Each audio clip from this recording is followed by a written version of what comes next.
What is going on, everybody? How are you all doing? And welcome back today to the original Road to Glory on FIFA 17. And today is episode number 20. As always, lads, if you're still enjoying this series, enjoy this episode. Make sure to leave a big thumbs up on the video. And don't forget to subscribe to the channel if this is your first time here. Join the Nidge Nation. But today, it's kind of a different episode to the con that I'd usually film for the Road to Glory. I've actually decided I'll get so many comments on this series in just asking, or basically saying, how can I word this, that like I'm struggling to qualify for the weekend league, I'm struggling on FIFA, how can I improve, have you got any tips, that kind of thing. So today, I've also had a few people asking actually to do some more weekend league on this series, which I haven't done for a while, purely because I've just been working a lot over Christmas and I haven't had the chance. But this week, I'm off for the weekend, and I decided, let's qualify for the weekend league, show people how I do it. Well, not necessarily show people how I do it, but give people a few tips and pointers in what helps me a lot, and that will hopefully pass on to and help you improve your FIFA game. I also want to say,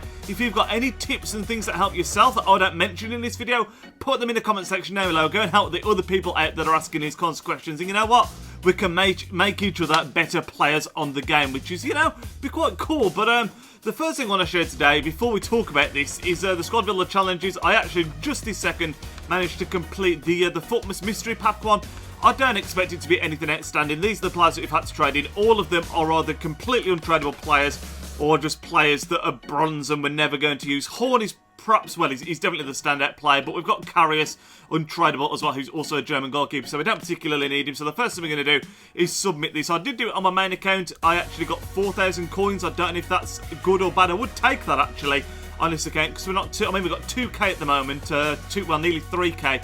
So some coins wouldn't actually go too far amiss. And this is it, the Footmas Mystery Pack. It's just one item, one red. There's a bit of a delay when I first opened one of these. You get 4k again. I don't know if that's like the standard thing. You always get 4k, but that was definitely worth doing. But there's a bit of delay when I first did one of those a couple of days ago on the main account. I thought I was about to get a walkout. I got so excited.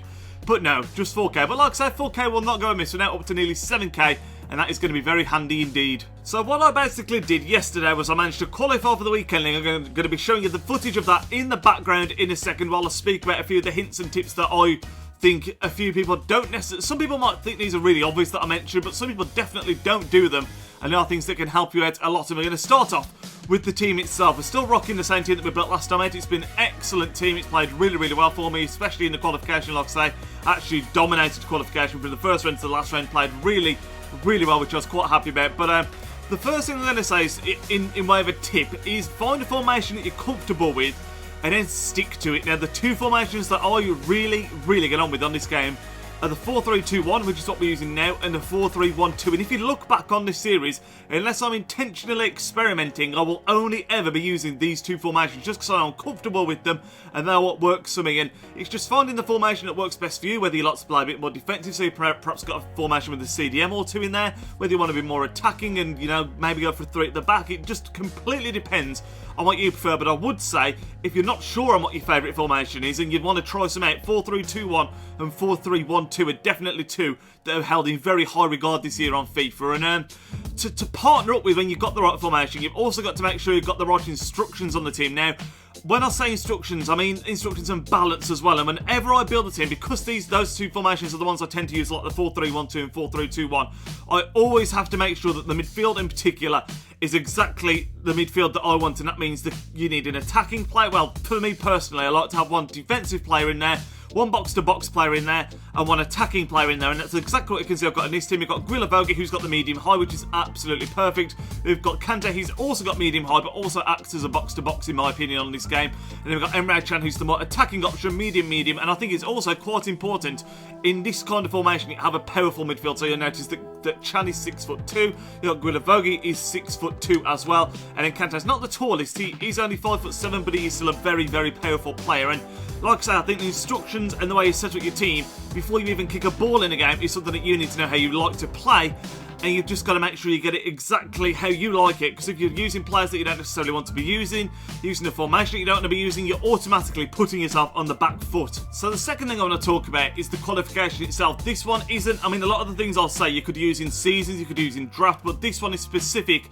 for the qualifying for the weekend league. Do it as early as you can. Obviously, it used to be just on a Saturday and Sunday. Now you can do it Friday, Saturday, Sunday, and very early on in the morning on Monday if you happen to be up that early, I suppose. But yeah, if you can qualify on a Monday afternoon or in a Monday morning, like after the initial things closed, obviously the qualifications opened, you just put yourself in a much stronger position, because I find, like, obviously there's a lot of people like myself, a lot of you have got school, your work, that kind of thing, and I often find if I've been really busy all week and then I have to qualify, because the last 2 weeks I've been too busy to even contemplate doing Foot Champions, but sometimes it come down to the Thursday or the Friday, the last day of qualifying, and it's the first time I've had to go at it, and you're automatically putting yourself on the back foot, putting yourself under a lot of pressure when you're going into that qualification, because you know in your mind you've perhaps only got a chance to run it through 2 or 3 times at most. If you don't do it in those 3 times, it's game over. You won't be getting into the weekend league. Whereas if you've got the chance to do it on a Monday or a Tuesday, you're automatically, if you don't do it that day, you've got another 3 days ahead of you that you could have a go to qualify again. So if you can do it as early, or attempt at least as early as possible, you put yourself in a great position.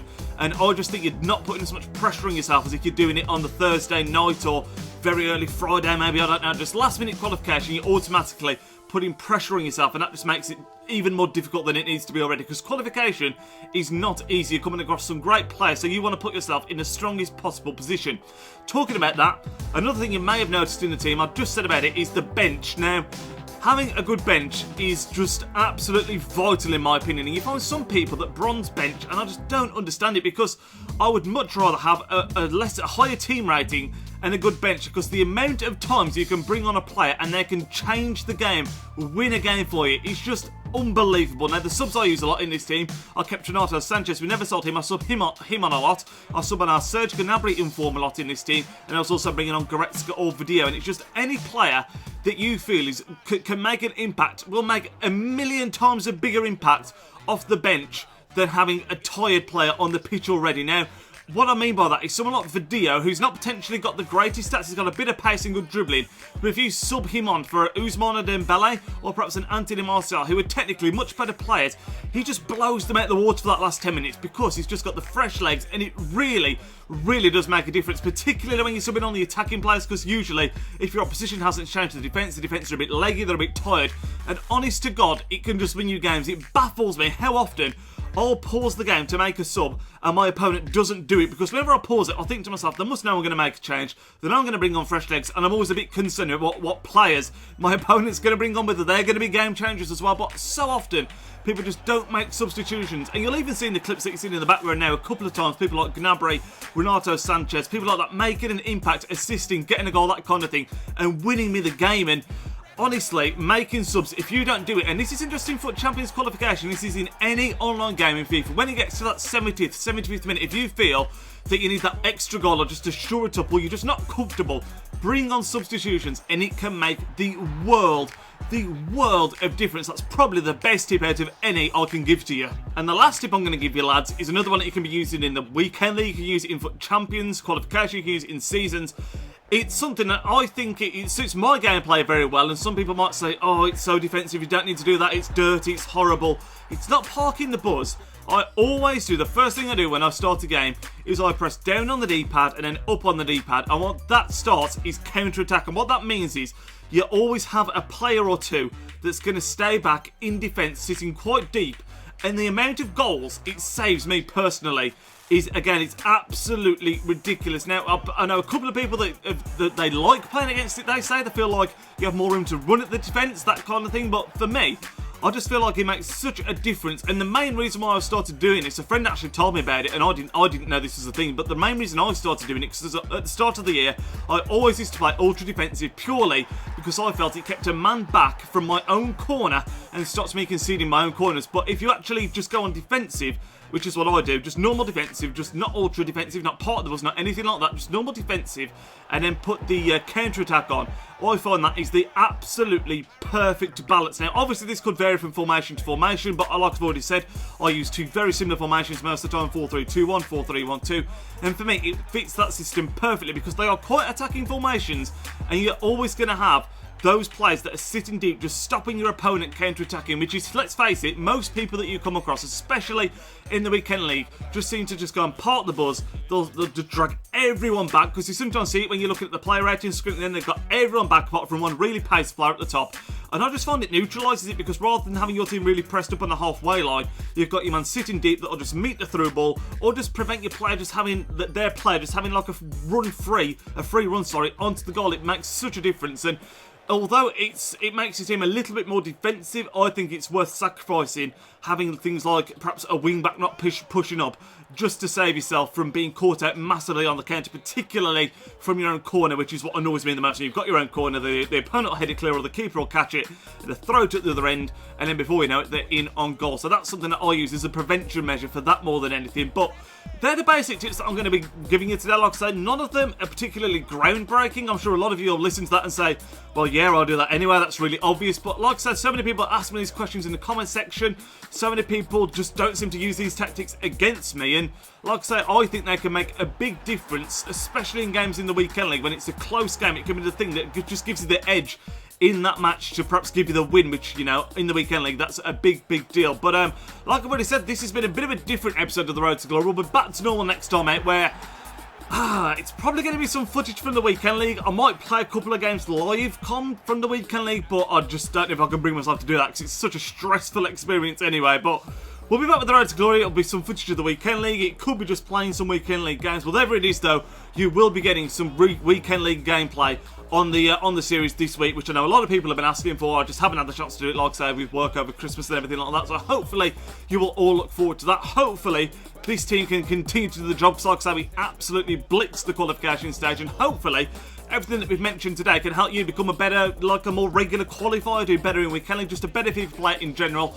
I don't class myself as an amazing player, but it's just little things that can help you improve your game and perhaps give you the edge in those kind of games. And like I said at the start as well, if you've got tips that I haven't mentioned that you think really help you, be sure to leave those in the comment section down below. It'd be really interesting to get a conversation going on what you think gives you the edge in a game of FIFA. But that's going to end at the episode, lads. I hope you all did enjoy it. Leave a big thumbs up on it if you did. Let me know what team you're rocking up with for the weekend league this week. And yeah, enjoy the rest of your evening. I will speak to you all in tomorrow's video, which is going to be the return of Driving Doncaster. It's been a few days since we've seen that, I know, so that's going to be coming back tomorrow. Enjoy the rest of your evening. Like I've already said, lads, Nidge out.